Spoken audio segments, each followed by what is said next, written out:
set out on a walking tour, high in the Alps, a region quite unknown to travelers, where ancient mountains thrust down into Provence.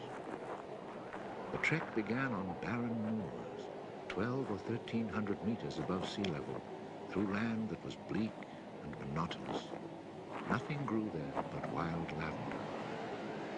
My route led across the region at its widest point, and after hiking for 3 days, I found myself in a wasteland, desolate beyond description. I made camp near the remains of an abandoned village. The day before, my water supply had run out, and I had to find some. The cluster of houses, although they were in ruins, reminding me of an old wasp's nest, made me think that once there must have been a fountain, or perhaps a well.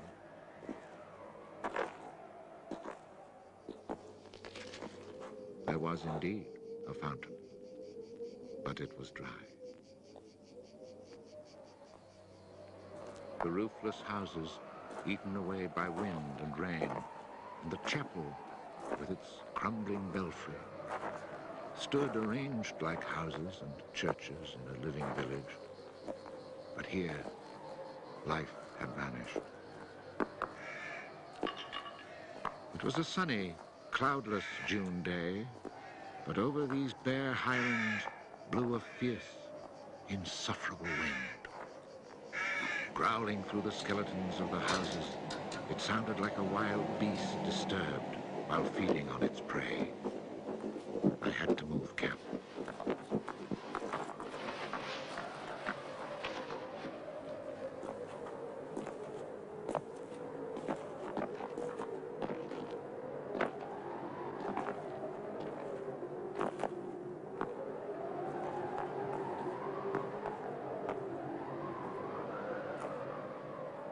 After 5 hours of walking, I still had found no water, and I could see nothing that gave me hope of finding any.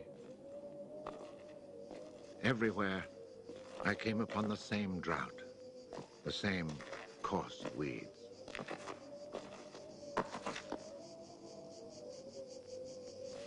In the distance, something caught my eye. A thin, dark shape that I took for a tree stump. But just in case, I walked towards it.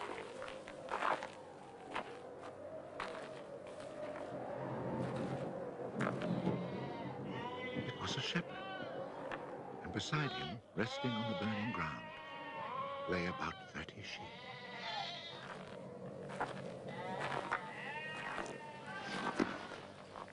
He let me drink from his gourd, and presently he led me to his sheepfold in a hollow in the plain. He drew water. Excellent water it was, too, from a very deep, natural well over which he had rigged a simple windlass.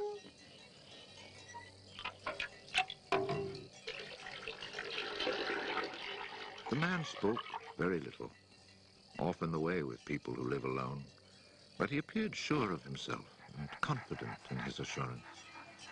It all seemed somehow strange in this barren land. He lived not in a hut, but in a real house, a stone house, whose walls clearly showed how his own labor had repaired the ruin it had once been. Its roof was solid and strong, and the wind on its tiles sounded like the sea upon the seashore. Inside, it was neat and tidy, dishes washed, floor swept, shotgun oiled. His soup simmered over the fire. And I noticed that he was freshly shaved, that all his buttons were firmly sewed on, and that his clothes were darned with that meticulous care which makes the mend invisible. He shared his soup with me.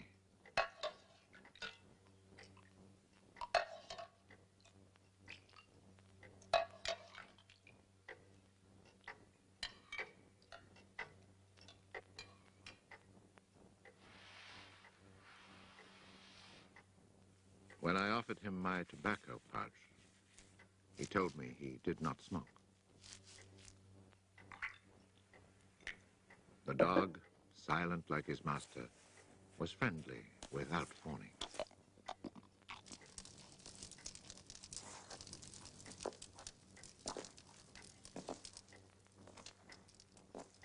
It had been agreed that I would spend the night. The nearest village was still almost 2 days' walk away. Villages in this region were few and far between, and I knew well what they were like.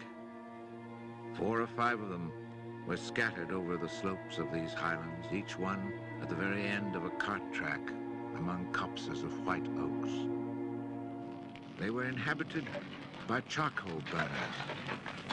The living was poor, and families huddled together in a climate very harsh both in summer and winter found their struggle for survival made more bitter by their isolation. There was no relief. Their constant longing to escape became a crazy ambition. Endlessly the men carted their charcoal to town, then returned home. Even the most stable characters crack under the constant grind. The women seethed with resentment. There was rivalry in everything. The sale of charcoal and the church pew. They were rivals in virtue and rivals in vice. And the battle royal between vice and virtue raged incessantly. And always there was the wind. The ever-present wind, constantly grating on the nerves. There were epidemics of suicide and many cases of madness, nearly always ending in murder.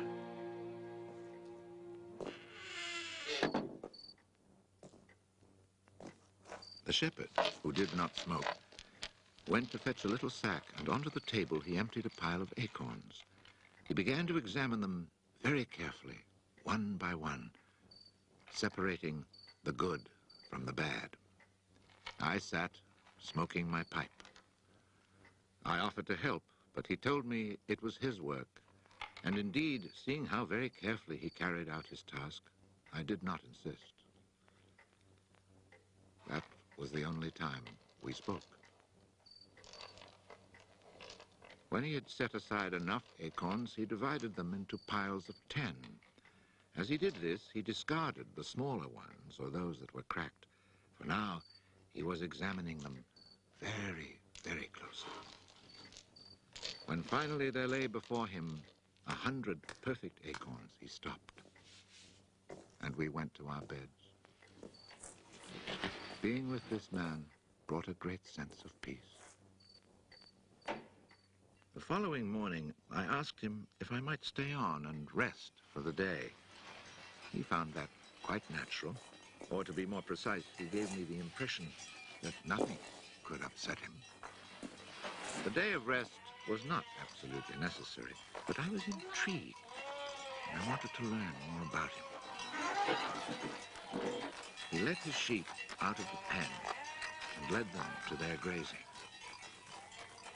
Before he went, he took the little bag of carefully chosen acorns and put them into a pail of water to soak. I noticed that for a walking staff, he carried an iron rod as thick as my thumb and about as high as my shoulder.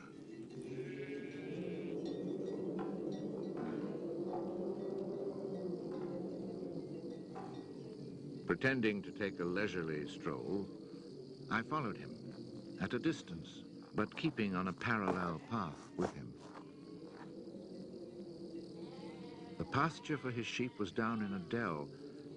Leaving his dog in charge of the little flock, he began to climb towards me where I was standing. I feared he was coming to reproach me. Not at all. It happened to be on his way, and he invited me to go with him if I had nothing better to do. He was going a little farther on, to the top of the hill.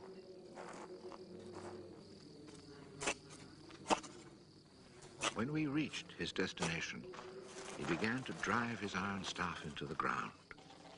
He made a hole, dropped in an acorn, and filled in the hole.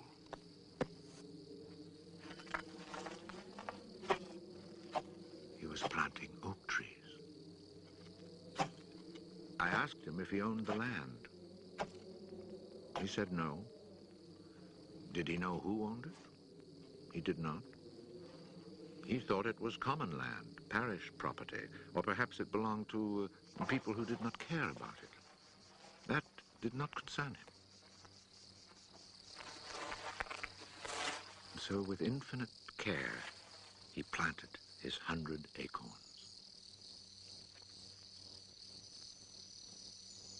After the midday meal, he began to sort out more of his acorns. I suppose I must have been quite insistent with my questions, because he answered me. For 3 years, he had been planting trees in that desolate country. He had planted 100,000. Of the 100,000, 20,000 had come up. Of these, he still expected to lose half, either to rodents or to any of the unpredictable things which only Providence can account for. That left 10,000 oaks to grow on this tract of land where before there was nothing. It was then that I wondered about the man's age. He was clearly more than 50. 55, he told me. His name was Elzéar Bouffier. He had owned a farm down in the lowlands. It had been his life. He had lost his only son, and then his wife, and had withdrawn into this solitude where he was content to live quietly with his lambs and his dog. It was his opinion that the land was dying for lack of trees. He added that having nothing very important to do himself, he had resolved to remedy this state of affairs. I was young and only thought of the future as it affected me and my search for happiness. So I told him that in 30 years, those 10,000 oaks would be magnificent. He answered quite simply that if God granted him life, in 30 years he would have planted so many more that these 10,000 would be like a drop of water in the sea.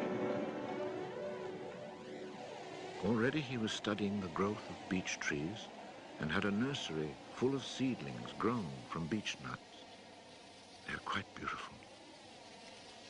He was also thinking of birches for the dales, where he told me there was moisture just below the surface of the soil. The next day, we parted. The following year came the First World War, in which I was engaged for 5 years. An infantryman was hardly likely to have trees on his mind.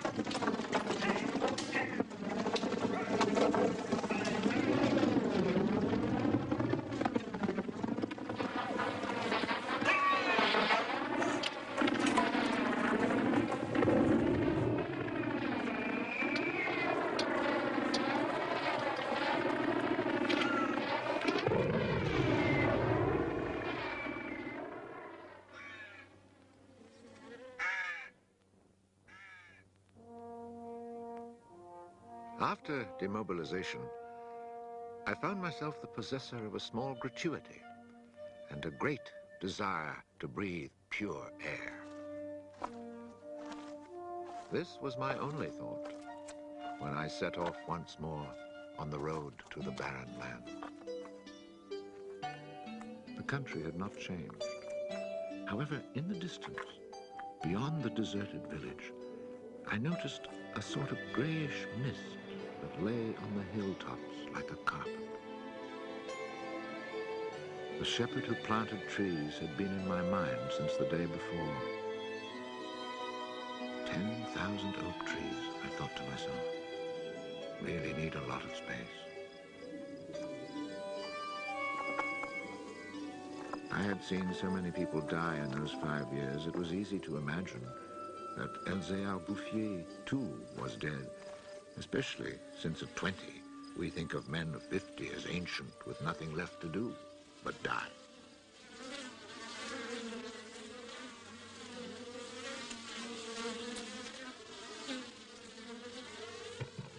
He was not dead.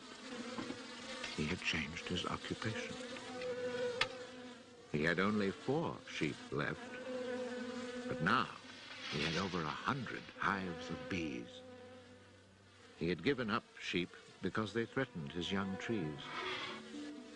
The war had not disturbed him, and he had calmly continued his planting. The oaks of 1910 were now 10 years old and taller than either of us. It was such an impressive sight, I was struck dumb. And as he never said a word, we spent the whole day in silence, walking through his forest. It was in 3 sections and measured 11 kilometers long and 3 kilometers at its widest. When I reminded myself that all this was the work of the hand and soul of one man with no mechanical help, it seemed to me that men could be as effective as God in tasks other than destruction. He had followed his dream, and beech trees as high as my shoulder, stretching as far as the eye could see, were witness to it. The oaks were strong and past being at the mercy of rodents. As for Providence, she would have needed a cyclone to destroy this creation of man.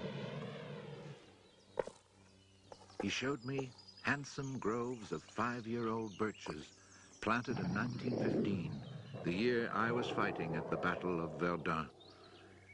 He had set them out in all the hollows where he guessed, and rightly, there was moisture near the surface. They were like young children, tender yet firm and confident. And creation, it seemed, had just followed in a natural sequence. He hadn't worried about it. Resolutely, he had gone about his simple task. On the way down through the village, I saw streams flowing with water, which in living memory had always been dry.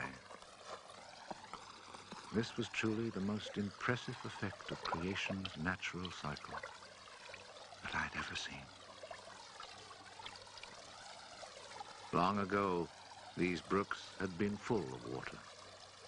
Among the miserable villages I mentioned before, some were built on sites of ancient Roman villages, and archaeologists digging in the ruins had found fish hooks, whereas in the 20th century, cisterns were needed to ensure even a modest supply of water.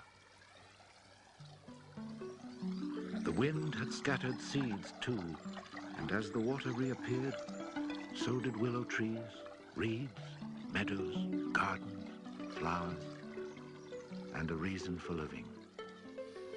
But the change had come about so gradually, and that it was simply taken for granted. Of course, hunters who climbed these heights in search of hares and wild boar had noticed the sudden appearance of little trees, but had put it down to some caprice of nature.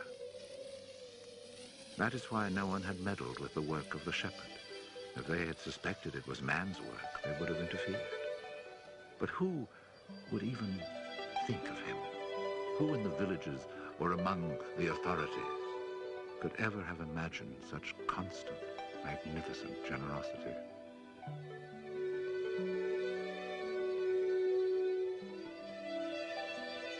Each year from 1920 on, I paid a visit to Elzéar Bouffier.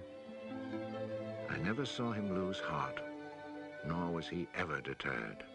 And often, God knows, it must have seemed that heaven itself was against him. I never tried to imagine his frustrations, but to achieve such an end, he must have had to overcome many obstacles. For such passion to succeed, he must surely have fought and conquered despair. We must remember that this exceptional man had worked in utter solitude. Solitude so complete that towards the end of his life, he had lost the habit of speech. Oh, perhaps he saw no need for it. In 1933, he was visited by an astonished forester who notified him of an order that lighting fires outdoors was forbidden for fear of endangering this natural forest. It was the first time, the forester told him naively, that he had ever seen a forest grow of its own accord. In 1935, a whole delegation from the authorities arrived to look at the natural forest. There was a high-ranking official from the forestry department, an elected member of parliament, technical experts, and there was a great deal of talk. It was decided something must be done. Fortunately, nobody did anything except for the one good thing. The forest was placed under government protection and charcoal burning was prohibited. For it was really quite impossible not to be enchanted by the beauty of these young, healthy trees. And they had even managed to cast their spell over the Member of Parliament.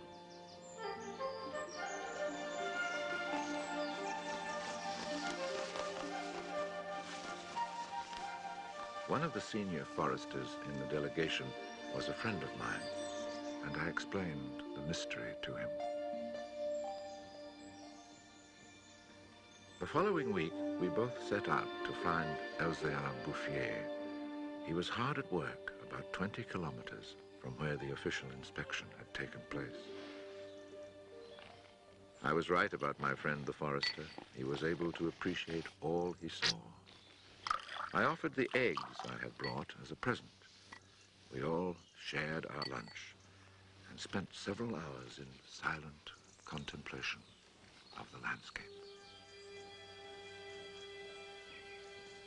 The slopes we had climbed on our way up were covered with tall trees 4 times our own height.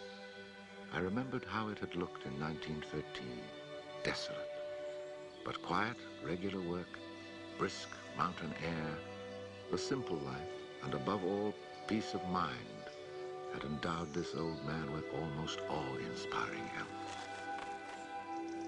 He was one of God's athletes. I wondered how many more hectares he would cover with trees.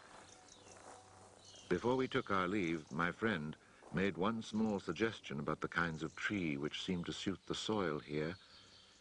He did not press the point, for the simple reason, he told me afterwards, that this man knows more about it than I do. The idea must have been turning over in his mind, for after we had walked for an hour, he added, he knows more about it than anyone else in the world. He's found a perfect way to be happy. Thanks to this forester, not only the forest, but the happiness of Elzéar Bouffier were protected. The only serious danger to his work occurred during the Second World War. Cars being powered by wood-burning generators. There was never enough wood. So cutting was begun among the oaks of 1910, but they were so far from transportation routes that the whole enterprise proved financially unsound. It was abandoned.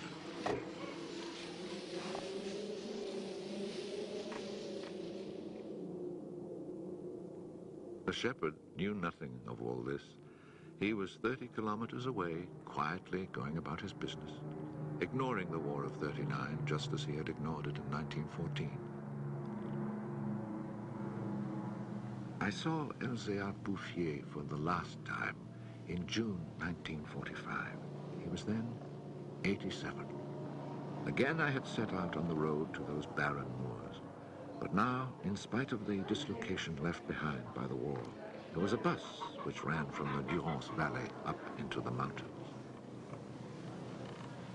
I decided it must be because of this relatively speedy means of transport that I could not recognize the places where my walks used to lead me. It took the name of a village to reassure me that I really was in that region that had once been desolate and abandoned.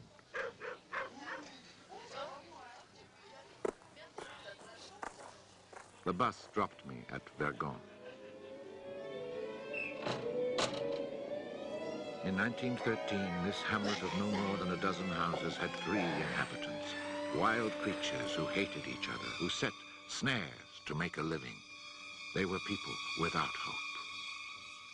Now everything was different, even the air itself. Instead of the harsh, dry winds of the past, there was a gentle breeze, full of fragrance. From the mountain tops came a sound like rushing water. It was the wind rustling through the forest. And then, even more astonishing, I heard another sound of water. I saw that they had built a fountain that was splashing merrily. And beside it, what I found most touching, someone had planted a linden tree, the perfect symbol of rebirth.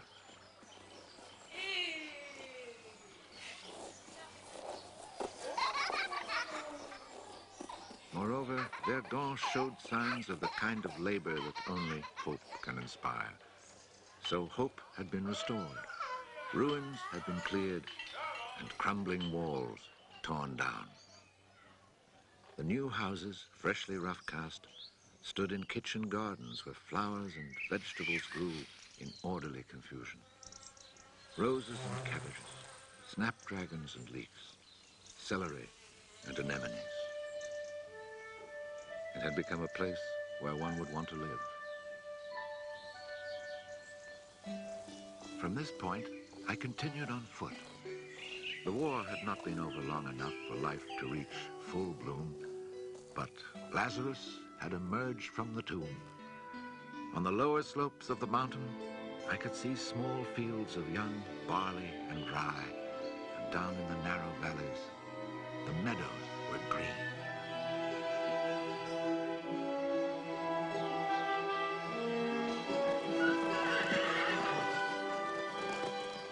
It has taken only 8 years since then for the whole countryside to glow with health and prosperity.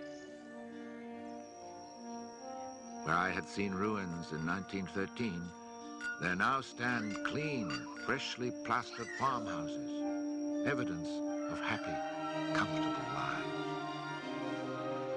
Dry springs fed by snows and rains, now conserved by the forest, have begun to flow again.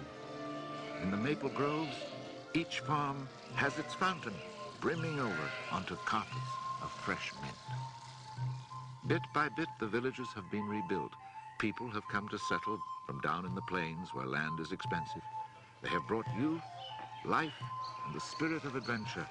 On the roads, one meets people glowing with health, and boys and girls laughing as they enjoy their rustic pleasures.